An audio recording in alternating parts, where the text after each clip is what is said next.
Hi, Shaughnessy. How are you today? Good, how are you? I'm doing well. I'm sad to see you go. I was kind of pulling for you in a way, but I'm excited to chat with you and get your perspective on the game. Yeah, Um, so it's gonna be fun. I'm very sad to be gone. Well, I want to start off and ask you, what was your knowledge of the Traitors before getting on the show? I didn't have a whole lot of knowledge, to be honest. I had never heard of the show or watched the show until season two because my friend Rebecca was on season two.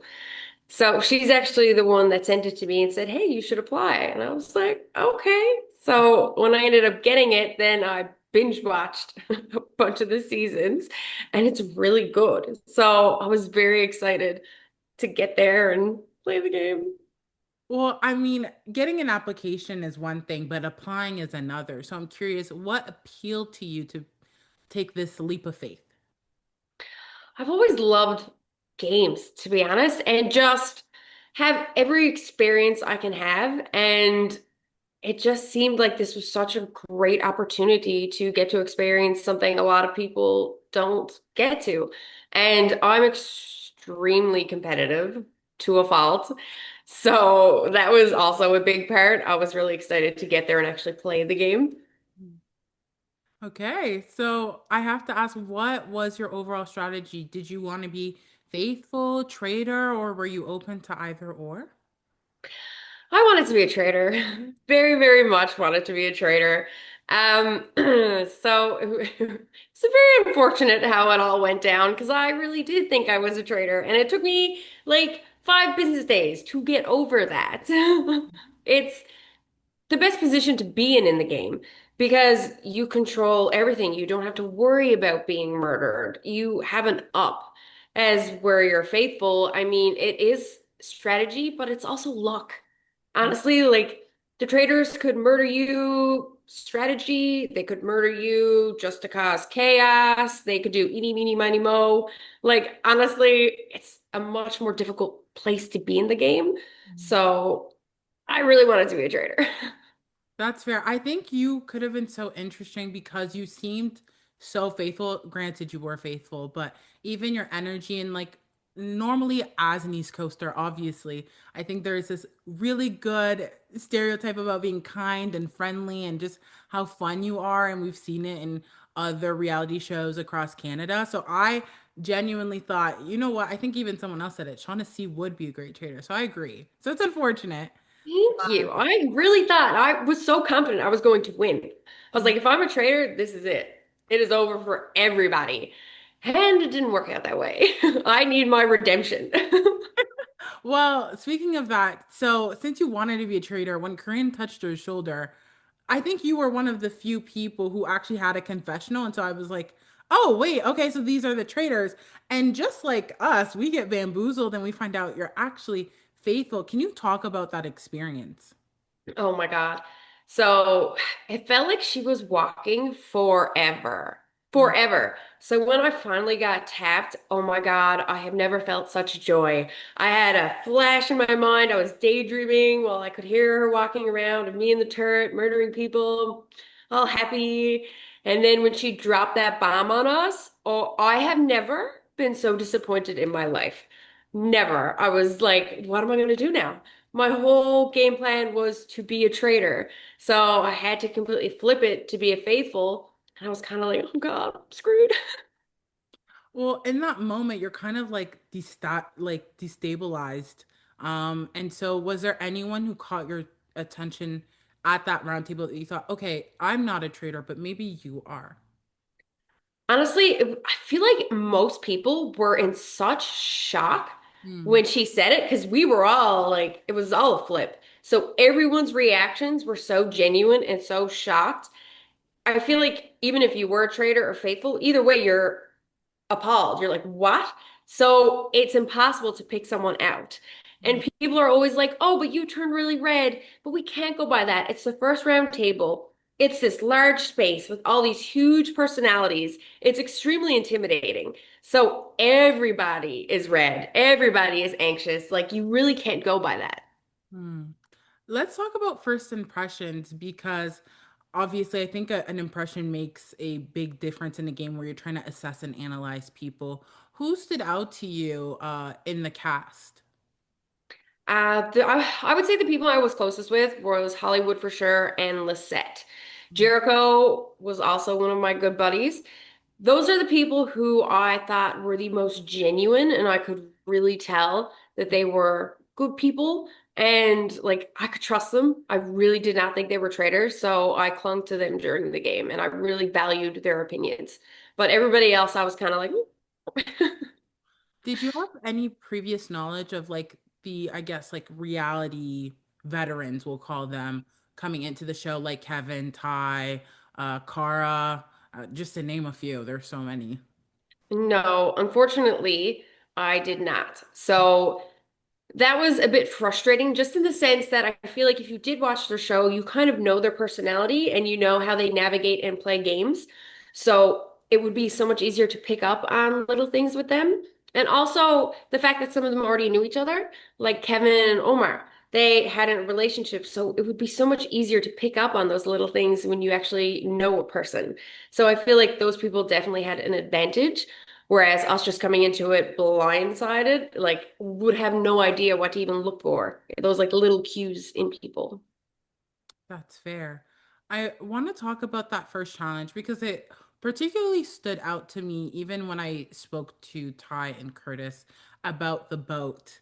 I would love to hear your take on it because a lot of them didn't actually want you to get off the boat, but you seemed to think it was the opposite. So I would love to shine a light on that. Yeah. So once we got to the dock, obviously Ty jumped off and he ran over and read that we have to leave somebody. And he immediately jumped back in the boat. And I was like, here we go. So he was facing us, Curtis was next to me, and then Dom was behind me. So Hmm. we were discussing it and nobody wanted to get off. I was thinking to myself, I'm like, there's no way I'm getting off. Ty looked at me and was like, Shaughnessy, what do you think? And I was like, and I stayed put. And then all I hear is down behind me go, I think the person that contributed the leash should get off the boat.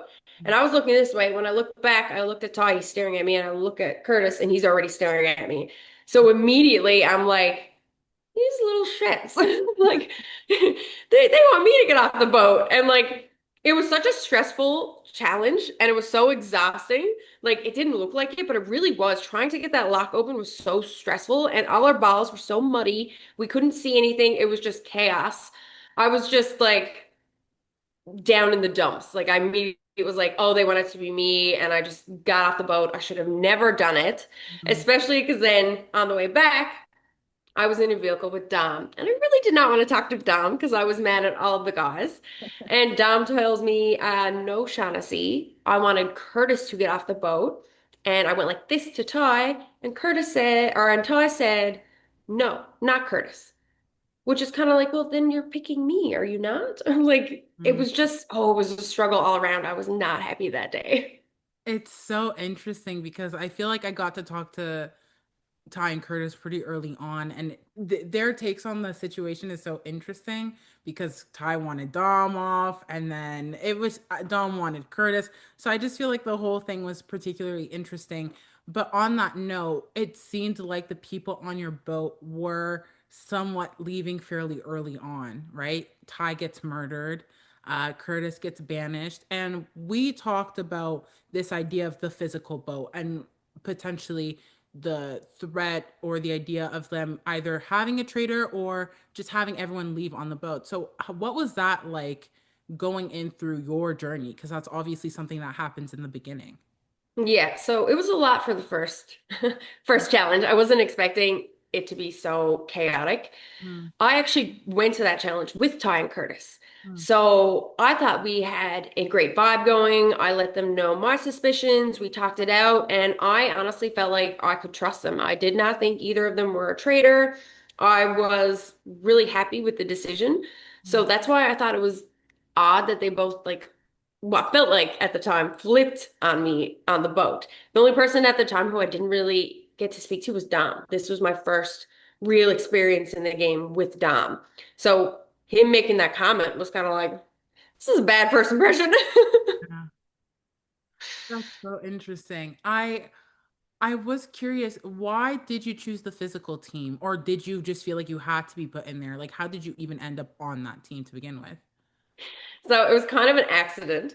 Mm, Korean was kind of like, go, split yourself into teams. And I was like, ah, crap. And then I forgot what color meant what. And I was like, oh no. And all I knew was I was not doing that math boat because mm, math was not my thing.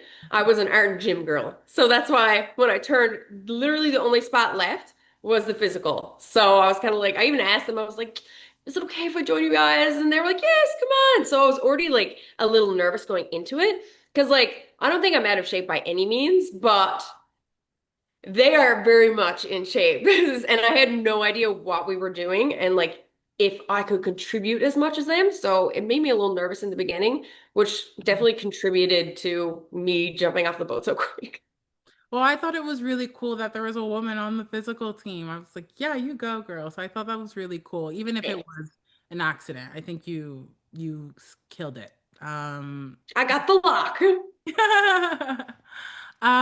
So going into that first round table, I want to talk about where your head was at and maybe why you chose to vote the way you did. Yeah. So I knew it wasn't Curtis. Like I said, I know a lot of people are like, "Oh, how can you know anything? It's so early in the game." I go with my gut. I trust my gut. I know people say don't do that because Trana, but me and my gut are aligned. She's never done me dirty, and I did not think Curtis was a traitor. We spoke a lot, and he seemed extremely genuine. I think he was just so excited to play this game. Everybody just kind of thought he was too much. I really don't know why everybody thought he was a traitor. Mhm. So I was like, I know I'm not voting for him, but it is too early to have real solid suspicions. Yeah. So the only other person was Meredith. And the only reason I wrote down Meredith was one, because Lisette was a little iffy on her. I didn't know why at the time, but I was like, that's something. And also, when I spoke with her, she said she was a huge reality TV fan. And Mhm. like, she knows the ins and outs of all of it. So I was like, she's smart enough to do it. So I put her name down. And we had a good conversation after. And I said, listen, I'm not 100% it's you. I just knew I couldn't put Curtis's name down and I had to write down something. Well, the reason I wanted to talk to you about that vote is because I think a narrative that's talked about a bit on the season is this idea of being like a sheep or a follower. And so a lot of people kind of like group in and follow one way. And I feel like for the first roundtable, you kind of do the opposite. And I thought that was really interesting. Were you afraid that it was going to potentially just make you a target as you didn't vote with the group and you kind of stand out in that way? No, I didn't. I I think I went with my gut, Mhm. and I also think like, for example, Lisette. Love Lisette to death, but she has also not been voting with the group whatsoever, and she's killing it in this game. And also, if you keep voting incorrectly, like the traders aren't really going to focus on you. You're kind of a distraction for everything. So I think that's something they'd like. So it never really bothered me or worried me at the time that if I voted differently, that they would lock in on me. Mm-hmm. Well, I want to talk about, I'm going to jump forward a little bit and talk about Kevin. Because that roundtable is hard to watch, I'll be honest. Like, as a fan of reality TV, I've watched Kevin before, but I had never witnessed anything like that at the roundtable. And I've watched quite a few Trader seasons. How does one receive that, especially being like, well, I think two people are the traitors. Shaughnessy is one of them, but let's save Shaughnessy for later. Let's go for Coco, and then we go for Shaughnessy. Like, how do you even process that? Um, it was unexpected and it was a lot. So before we went in, I had no idea my name was going around that day.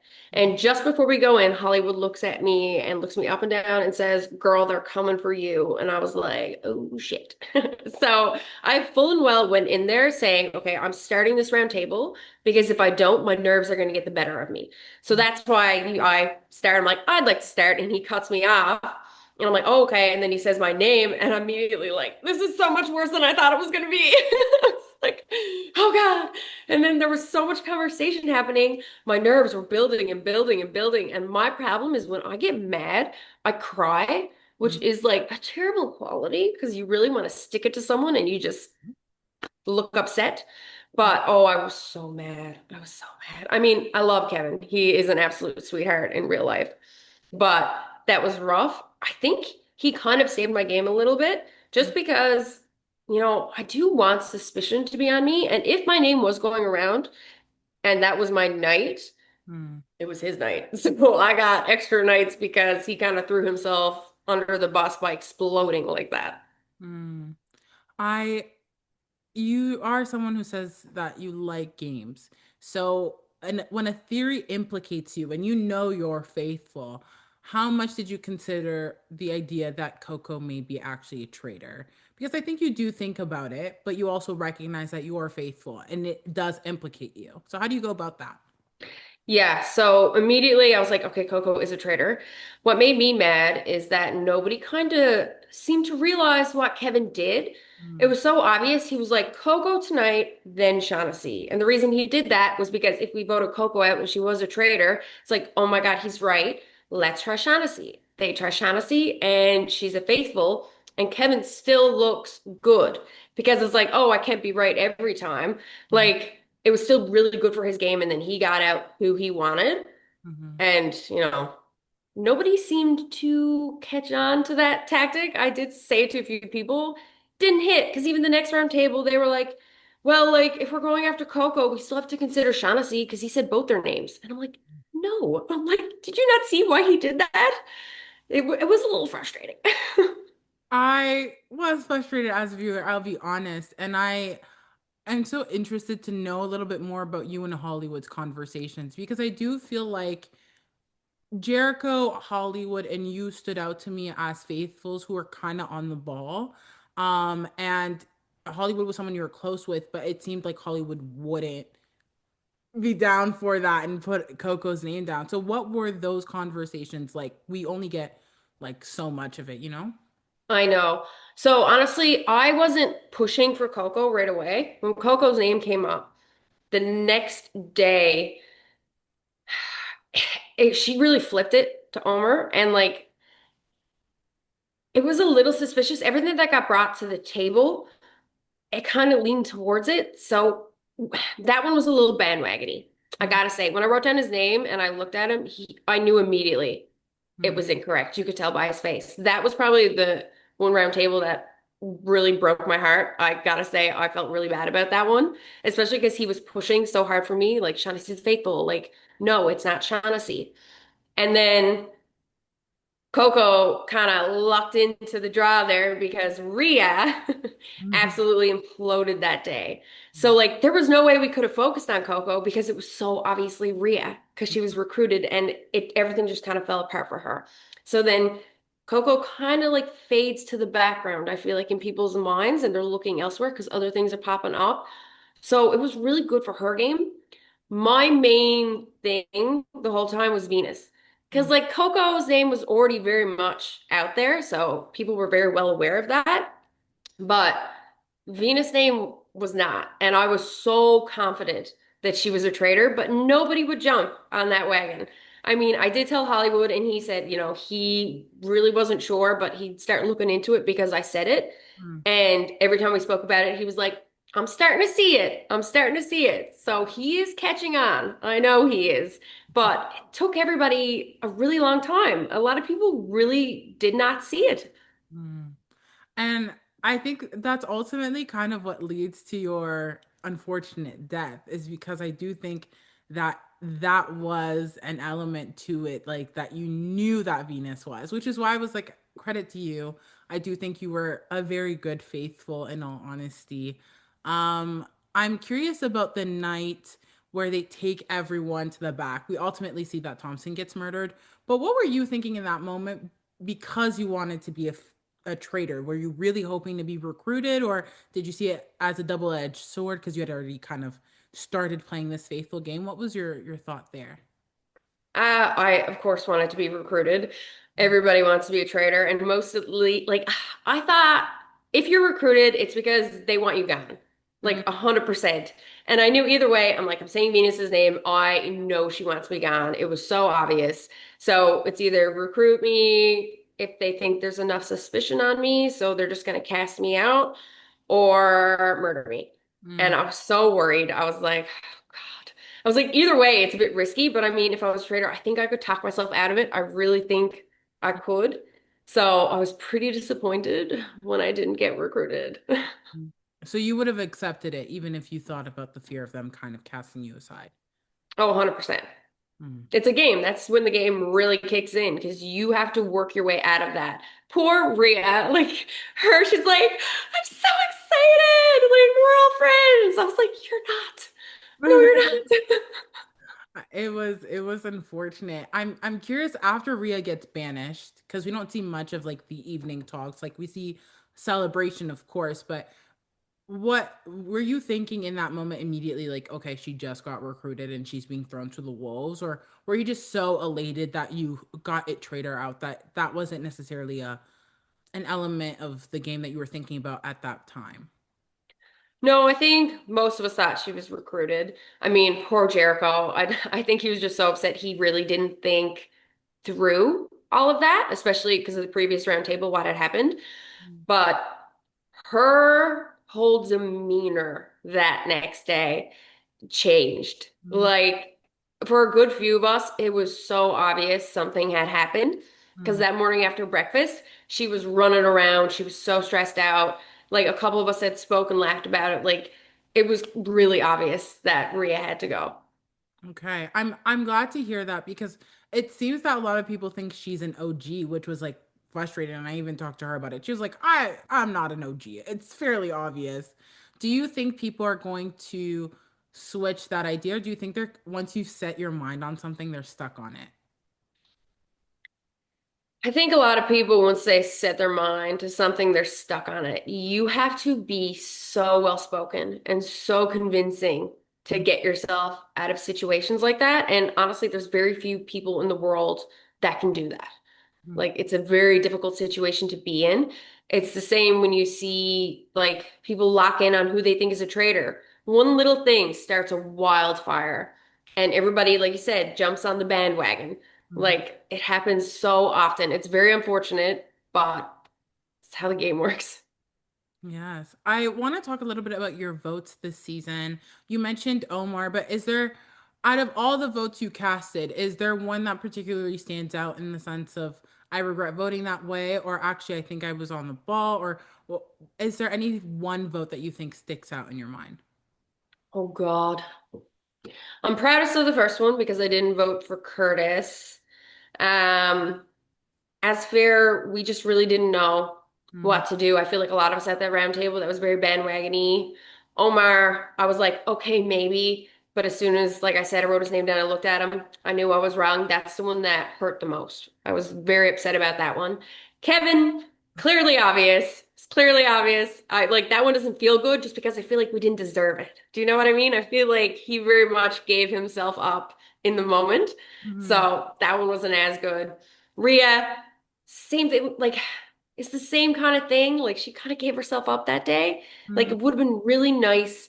I would have liked to get Venus, to be honest, because like it would have been one that like she didn't just give herself up. Like we caught her, we figured her out. Do you know mm. what I mean? Like something that's really earned, I feel like is just a lot more special and rewarding when it comes to this game. So the voting was very much all over the place. Well, ultimately, you end up being murdered, which was sad. I actually was really hoping it wasn't you. Not to say that I'm rooting for anyone's murder, but I was really hoping it wasn't you. But during your time at the Traders, is there anything you learned, a lesson that you're taking with you to your day-to-day life, or helped you change something within yourself? Yeah, so like it was an amazing experience. It really was. And getting there and meeting the cast, like every single person is so kind and like genuinely kind in person. Like everybody has reached out, everybody's checking on each other. Like it is honestly a really good group of people, and I'm taking away friends for life with this, and I really didn't expect that. As for like takeaways, I'm going to speak more. I did ease off at the end of the game and I was a lot quieter when there was so much I had to say. And I didn't, and I regret that immensely. You only have so much time and you need to use it wisely. So going forward, if there's any other opportunities, and even in my day-to-day life, I am going to yap, yap, yap, yap. Okay, well, this is a question I ask everyone at the end of our chat. But are you rooting for the faithfuls or the traitors? Peoples. 100% the Fables. I mean, I adore Coco. Like, I would only want, like, not that I don't want the Traitors to win, but like, I want Coco to win just because she's amazing. But no, it has to be a faithful win. It's time. Past 2 years, we're Traitors. We don't want that anymore. Mhm. It's the Faithful's time. Okay. Well, thank you so much for chatting with me today. Is there anything that you want to add before I end this chat with us today? No, I don't think so. It was just such a great chat with you, and I'm so happy I got to have this experience. Amazing. Well, thank you so much, Shaughnessy. Thank you.